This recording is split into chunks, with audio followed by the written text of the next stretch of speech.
Greetings, family.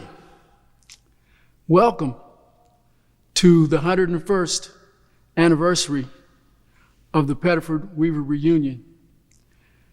Different format this year, but we always have been known for adapting to the conditions around us. That's how we've survived so long and still managed to be in good shape. My name is Anthony Joel Artis. People call me Tony. I was born and raised in Kokomo, Indiana. My grandmother is Helen Olitha Pettiford Artis, daughter of Joseph and Martha Pettiford. My father is Merle Everett Artis. My mother is Yvonne Rosemary Smith Artis. I'm very flattered and honored to be able to do this for our family here and our friends, whoever else is joining us. What I did at first by the drumming and the singing was to invoke the presence of the ancestors. In African culture, most African cultures, the drum is known as the ear of God. So before any important ceremonies, gatherings, anything, celebrations, the drum was always played to invoke the presence of God and the ancestors at that celebration. So that's what we're here to do today.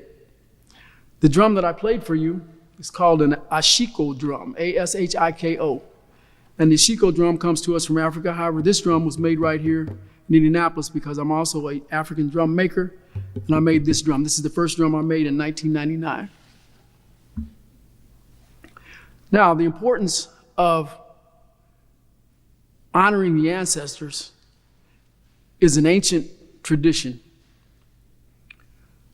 My great-grandmother started this tradition of the Pettiford reunion to make sure that all the brothers and sisters in the Pettiford family would come together at least once a year after being spread out. We had people all over the country. Uncle Cassius was in Chicago, and people were in Indianapolis, and people in LA. We have people all over the world today.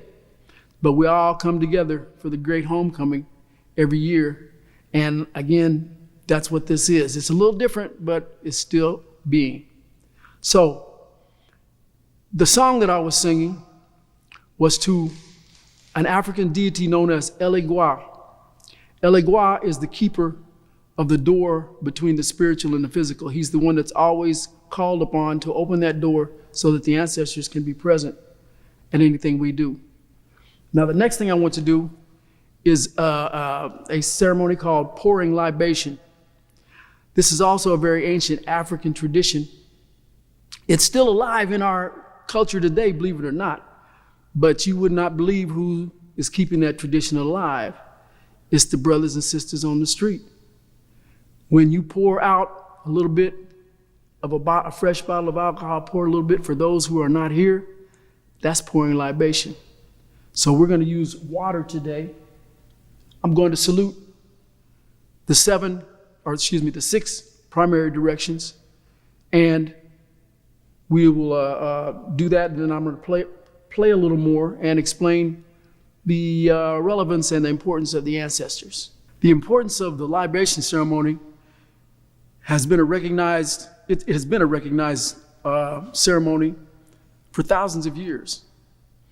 We pour fresh, clean water onto Mother Earth to acknowledge her presence We also acknowledge the 6 primary directions: east, west, north, south, above, and below. I'll start, see, this is east, yeah. Start with the east. The terms Omitutu, Onatutu, Ilitutu mean, Omitutu means cool water. Onatutu means cool road of life. Ilitutu means cool house of life. Omitutu, Onatutu, Ilitutu, Omitutu, Onatutu, Ilitutu. I salute you in the east, Ila Aurum, El Este, the direction in which you rise, Baba Aurum, bringing the beginning of day and the end of night, a signal all in the universe is in order, everything is right, bringing your heat, your light, your fire to this day and to the night. Ashe. Omitutu, Onatutu, Ilitutu, I salute you in the west, Iwo Aurum, El Oeste, the direction in which you set, Baba Aurum, bringing the end of day and the beginning of night. Again, a signal all in the universe is in order, everything is right, bringing the calm, cool, peaceful serenity of the night, allowing our spirits to awaken and arise in the dream time while our bodies lie down, hibernate, and rest through the night. Ashe. Omitutu, Onatutu, Ilitutu, I salute you in the north, Ariwa, El Norte, the direction in which the principle of our ancestors dwell. Those of us who have gone before us, the principles of the past and the present. I salute you, Baba Ziyaz, I salute you, a salutation of gratitude, honor, and respect, for it is on your shoulders that we now stand. It's on the foundation that you provide that we continue to build the legacy of our families, our friends, and our communities. Bless us and protect us from the north. Ashe. Omitutu, Onatutu, Ilitutu, I salute you to the south. Gurusu, El Sur, the direction in which the principle of living in the now, in the present, in the immediate past, and the immediate future dwells. That's why we must always look to this day. For yesterday is already a dream and tomorrow's only a vision. But today, well lived, makes every yesterday a dream of happiness and every tomorrow a vision of hope. Yesterday is history, tomorrow is a mystery. Today is a gift. That's why we call it the present. Ashe. Omitutu, Onatutu, Ilitutu, I salute you above in Ikoli Aurum, heaven, El Cielo, birthplace of the universe, home for which we strive to return upon completion of our walks of destiny toward our highest destiny here on Mother Earth. Bless us and protect us from above, Baba Ziyaz. May your blessings rain down upon us like a gentle shower, cleansing us, refreshing us, revitalizing us, energizing us with your divine Ashe. May we utilize that divine Ashe in its highest and best use, utilizing all our talents, gifts, and abilities, knowledge, wisdom, and skills, energies, entities, and assets in their highest and best use. Ashe. I salute you below in Ikoli Aye, Earth, Mother Earth, La Madre Tierra. Thanks and praise, Ya Onile, for it is on your surface that we dwell. It is you that provides all of our physical needs in this life as we walk our paths of destiny toward our highest destiny in these bodies. Bless us and protect us from above. Bless us and protect us from below. Bless us and protect us from all the directions, Ya, for it is you that are our mother. Ashe. This instrument is known as shekere. Take the word shaker and put the syllable re on the end. And it's a gourd that's grown in the garden. When the gourd gets full size, and they come in different sizes, smaller than this, larger than this. This is a medium sized one. And when it grows in the garden, when it gets full size, they cut the top off, take a wire or a stick and scrape the pulp and the seeds out of the inside, set it out in the sun to dry till it gets hard. Then they'll take either the seeds from inside, or in this case, plastic beads, weave them on a net and put it around this outside the gourd. So when you shake it, you get a nice sound. You can also get a sound by taking the heel of your hand and hitting the bottom. So you can get different sounds.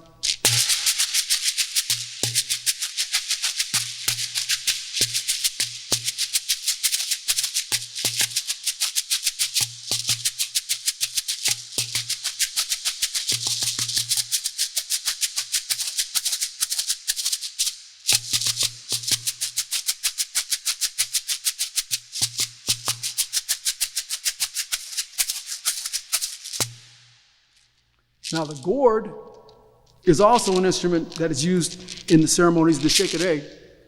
And the primary significance of the shekere is that it is also used to cleanse the atmosphere.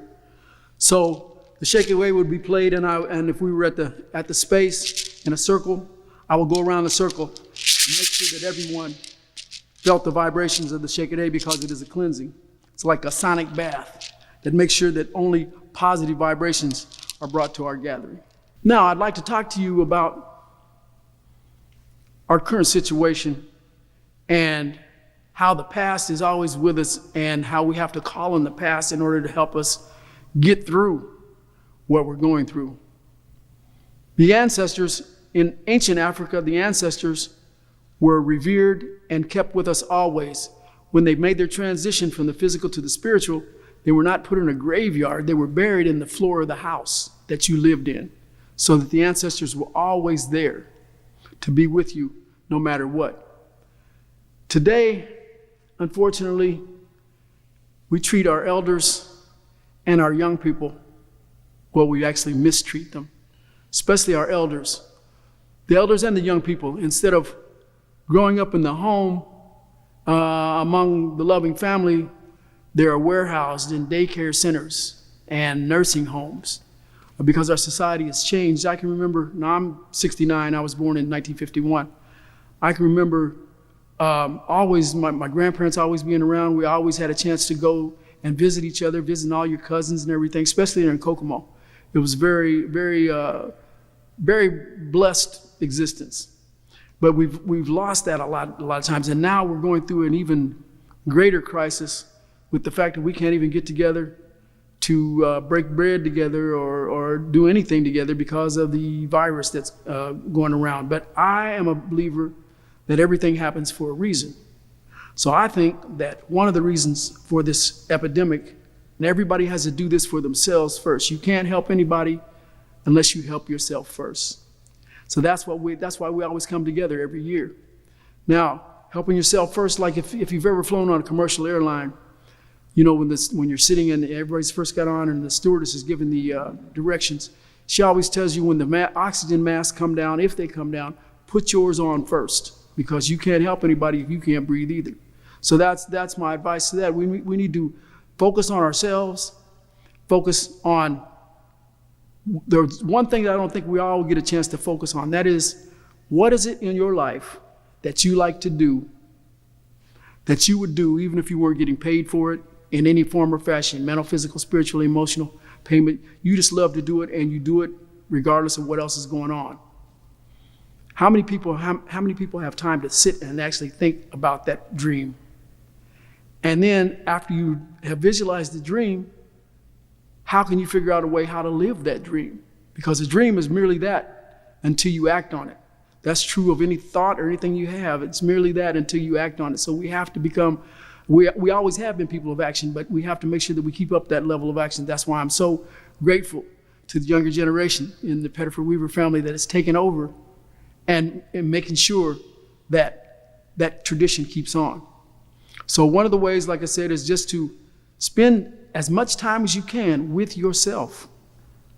For some reason, we're all scared to do that, and we fail to do that. So that's my big advice, is to love yourself, then love others. So I would like to sing another song.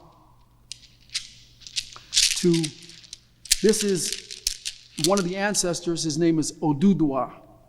Oduduwa is credited with bringing the Egyptian culture, or Egypt is actually the European name for Kemet. Kemet is actually the correct African name for Egypt. And Africa, the correct name for Africa is Alkebulan. And so, but he is, Olodumare is the ancestor that is credited with bringing the Kemetian culture from Kemet over to the west to Nigeria. So this song that I'll sing will be to Oduduwa.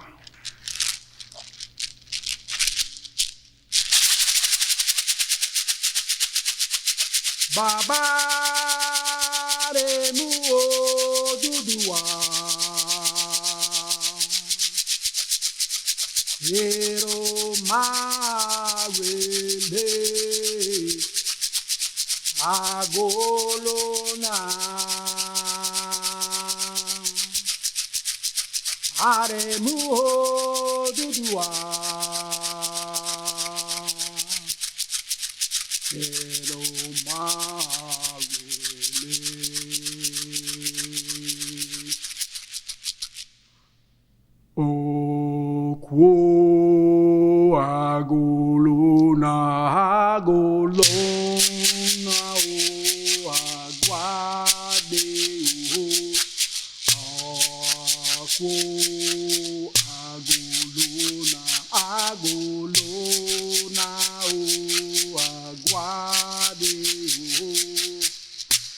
Baba de muo dudua, hero marele, agolona, are muo dudua, hero marele.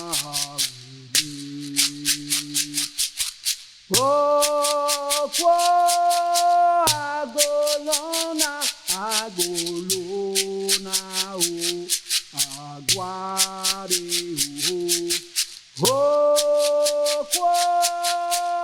agolona, agolona, oh, aguare, oh, Baba, emuo dudua.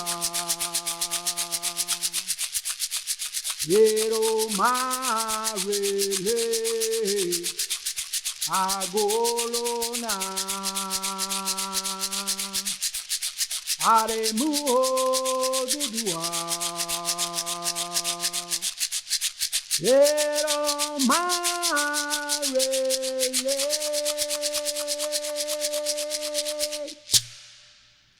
This last thing I would like to do is a special prayer. It's a daily prayer that I use to put myself right with the universe each day.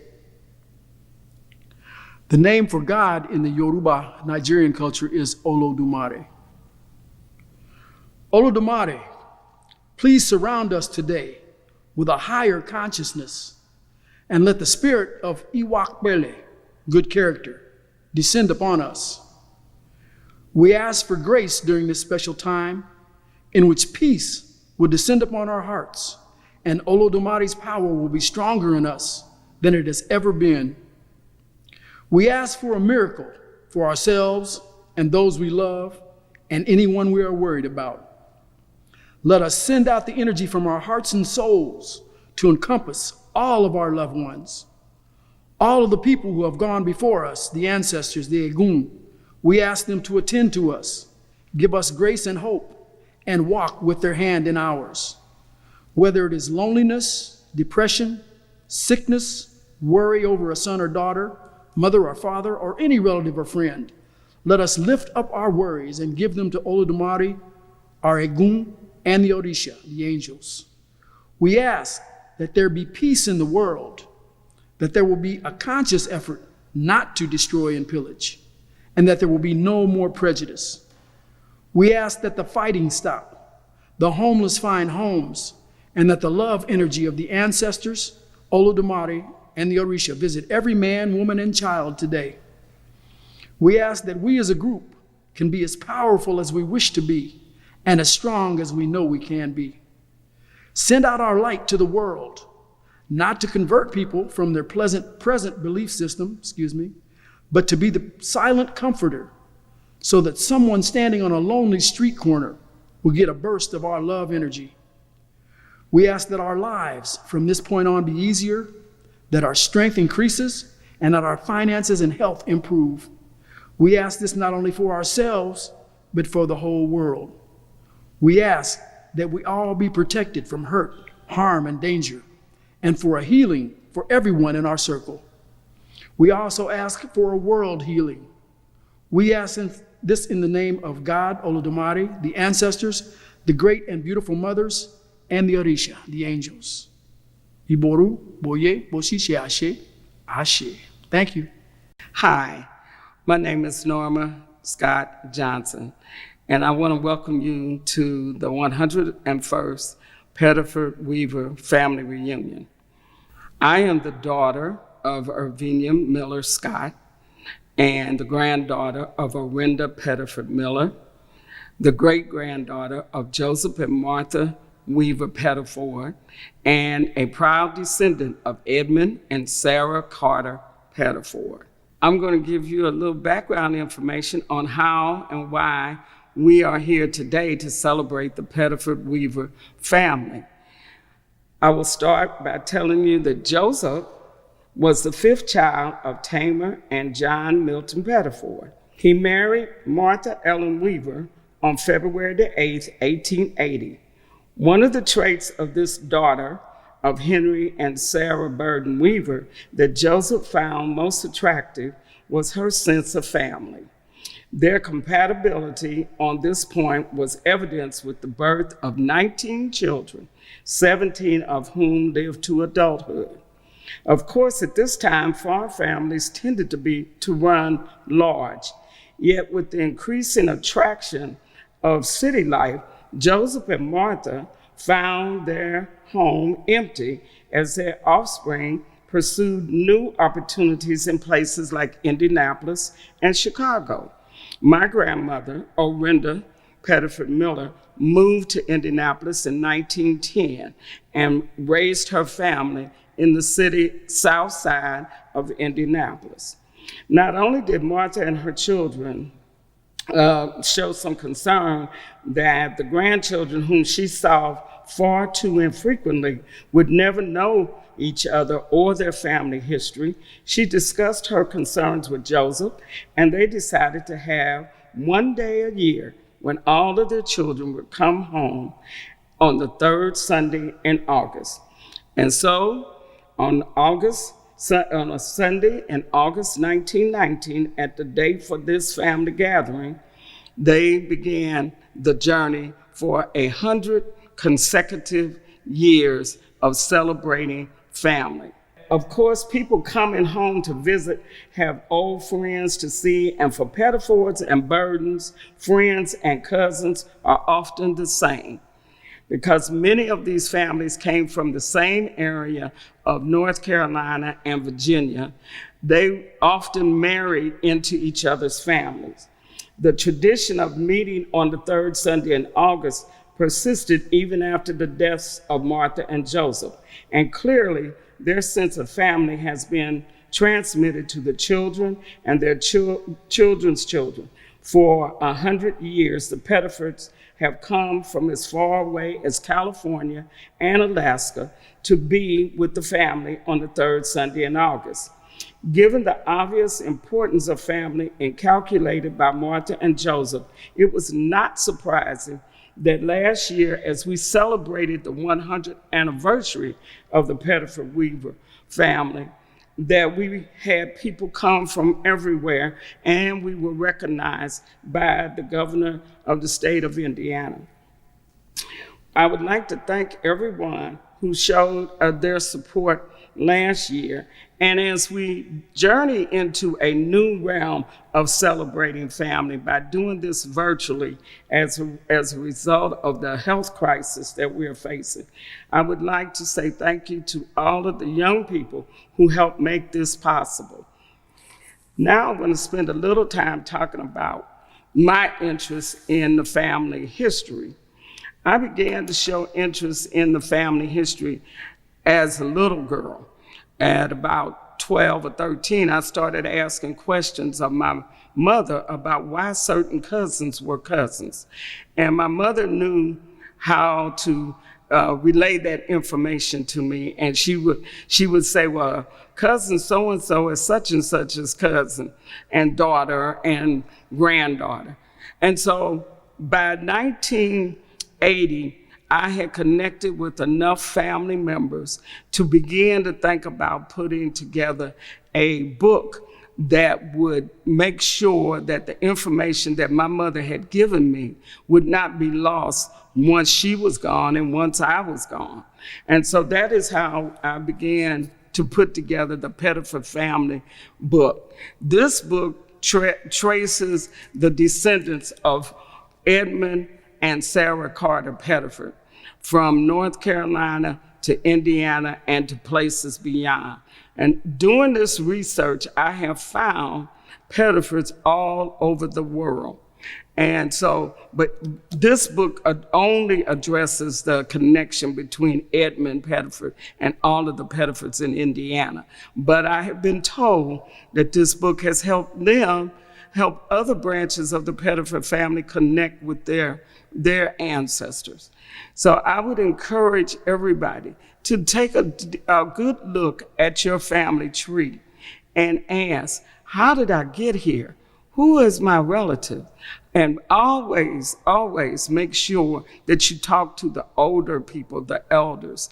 And as our cousin Tony so beautifully displayed in his tribute to the ancestors, we will always be grateful to the ancestors that we have for leaving us such a wonderful legacy of the family reunion. So in order to order a copy of this book, all you have to do is go on the Facebook page for the Pettiford Family Reunion, and my address, my Cash App information is on there. My Cash App is the $, Norma 1846. And you can also email me at ncj218@aol.com. Thank you. Hi, I'm Jocelyn Whitaker, and I am president of the Weaver Settlement Foundation in Grant County, Indiana, which is right outside of Marion, Indiana. There are 12 people who are involved in the committee that came together because of something that happened over 3 years ago, and that was defacing of Hills Chapel in the form of Nazi swastikas and profanity and referring to blacks as niggers. With that came about the group itself. We started with more people than we actually had. And what we felt was important that we not lose the settlement and the legacy that was there for us. Weaver, as the settlement, began in 1820 with 5 people, 1 white man and 4 freed and former slaves and so on, that started out in the Carolinas, moved to Ohio, moved into Grant County. At that time, Grant County, that area was a swamp area. It was farmland, it had not been cleared, and so on. Families could not live there. From that outgrowth of that outreach grew a community. With that, families came to Weaver in 1840. But remember, for them to come there, that land had to be cleared, the varmints had to be moved out, and that swampy land had to be drained, and the trees and another vegetation had to be removed. From that, families moved in, and which became Weaver itself. With that was the growth and the movement and the matriculation of the legacy that was Weaver until about 1930. With that, as the community grew, so did families. It was nothing for a family to have between 8 and 15 kids, because as you know, the family were the labor for a community. And with that, those children were there to grow the community in itself. At one point, Weaver had 4 churches and 3 schools. But then they consolidated and so on. The students who went to the local school of Weaver, when they were ready to move into high school, they went to Madison Grant. And a lot of people would say, Madison Grant? Yes, because Madison Grant was the seat of that area, and that was the high school those students went to, Madison Grant High School. Madison Grant High School now entails 2 counties, Grant County and also Madison County, because of the scarce population.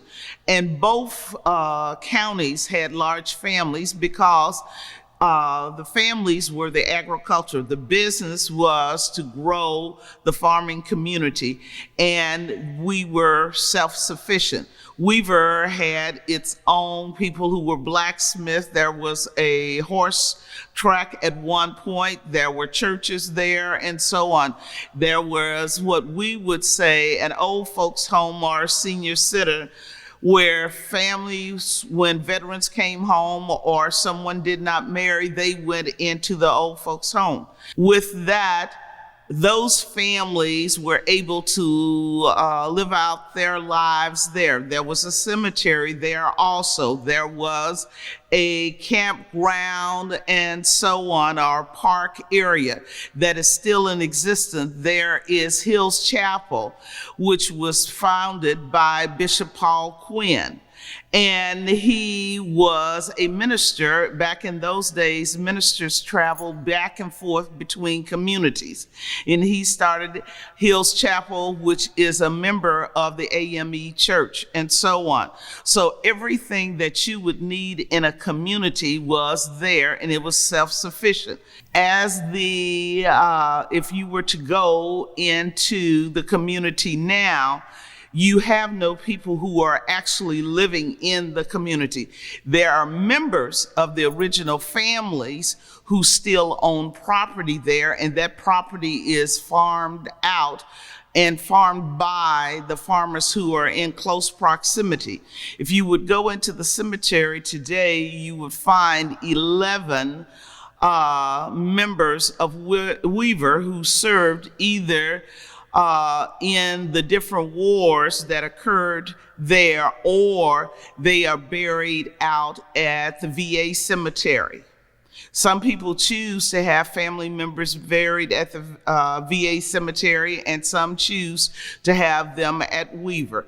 At the present time, we are clearing and we are working with the DNRA to bring the land up where the monuments that have sunk into the ground, land will be placed on those markers. And we are also, the veterans, we are going to, the VA has promised to clean up those markers that we can document that served in the armed forces and so on. As communities grow, as Weaver grew, and as industry started to move into Grant County, and with the boom of the glass industry, in which glass bottles and so on were made, the people at Weaver started moving into the city, the migration and so on. That migration, if you look at the history and what was happening in America at that time, that migration was not only happening in Grant County, that migration was happening all over the country, all over the United States, where blacks were moving from the South to the North for jobs, for industry, for commerce. Economic sustainability was very important. So as people move, the population of Weaver decreased and so on. So this was not just a problem that was happening in Weaver, this was a problem that was happening all over the country. And as people move, the community shrunk and so on. And as I said earlier, by 1930, Weaver, the mass population of Weaver had moved. We have 4 people who we can document at this present time who are adults and who are in their 90s who lived at Weaver. One just recently passed, and you will see information from him, Zen Stewart. But we also have Martina Casey and Zen's sisters and so on, who as children lived at Weaver. And then they moved into Marion. At the present time, we just lost Zen within the last couple of days. Martina Casey is 99 years old, and her mind is good, and so on. Zen's sister, who was being raised at that time out in the community, is still alive, and so on. So that legacy has been very beneficial to us, who felt that it was important that we save that history about our community. I did not grow up in Grant County, nor do I have family members to my knowledge who are from Weaver, but I understand the legacy of why we need to keep our history, because if we do not keep our history, our land will be encroached upon as farms are moved out. If we do not survey what is ours, people will move in. I came from Arkansas, and we still own our family farm, but we have seen the encroachment that has happened to Weaver in our own community, and how best can we sustain that and so on, that legacy which is a part of us, and the next generation to pass this on to. It is a very rich history. The history of Blacks in America is all of our history. Black lives do matter, because when we do not look at what is history, we fail to understand from whence we came and where we are doomed to be annihilated. When you forget your history, it is lost. And if we do not pass that story on to our children, they will not know who they are and from whence they came. We came from kings and queens. We came from outstanding pictures, but the history books that our children see in school only see history that is swayed in one way. So that is why it is so important to keep Weaver and other settlements of that choice to be made sure that that is a part of what is happening with all of us. Our goal with the committee, it is composed of Blacks and whites. Our goal with the committee is twofold. I should say threefold. One, to recognize that Weaver did exist and to have something that is passed on to the future. We have lived in the past. Our ancestors lived in the past. We have told stories, but we have not documented what our history is. So that is one thing. We want to make sure it is documented. Number two, we want to sustain that history. Why is that history important? Because this is America. We help make America great. And when I hear somebody say America is great because of one person, I choose to differ. America is great because of the shoulders I stand on as a Black female, because I could not be here without those people being there. That's that legacy. And the third thing I think that is so important is we need to make sure that that legacy is passed on to the future and our children know what it is. There are people all over the United States, Blacks and whites, who are looking into history and who will come to Weaver and read about history, just as people are looking at Lyle Station down in Princeton, Indiana. And I am one of, or I should say my husband and my ex-husband and my son are descendants of the Lyles at Lyle Station in Princeton, Indiana. It is very important that we maintain and secure what is ours, and we pass it on from the elders to the present to the future. Our future is rich. We help make America great. From the backs of all slaves and from the backs of the indigenous people, because all you have to do is look at the beautiful shades of Black or brown, whichever one, you will see every shade that you can in our race to know that we helped make America great. And because of the blood, sweat, and tears, and because of the money that was denied our ancestors, economic sustainability has been one of the issues that has plagued our community, and that must be stopped. With history, once we know our history, and once we know better, we do better. And that's why it is so important to leave that strong history. What is happening at Weaver, we have a church there, Hills Chapel. We have the Masonic Lodge, which played a huge and has continued to play a huge part of Weaver. We have a cemetery there, that our ancestors are there. Just as Monticello is important to all races, so is Weaver. When the committee came together, we put together a very, very arduous plan, because we knew that each plaque would cost $3,000. Our goal was $10,000 to be raised in a year's time. And that goal thus far has exceeded what most people thought we would do. We have raised $7,000, but we still need $3,000. And that $3,000 can be raised by the help of all people who are interested in history. Our history is important. And once we get the signs up, the reason we wanted $10,000, we wanted to put permanent signs where people could not tear them down easily.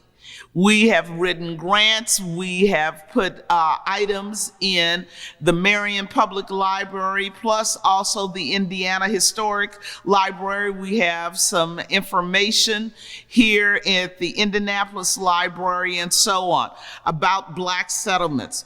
We have been very, very blessed to have a Black member, Paula Gillum, who sits on the Indiana Historical Society Committee, and that has been very helpful for us.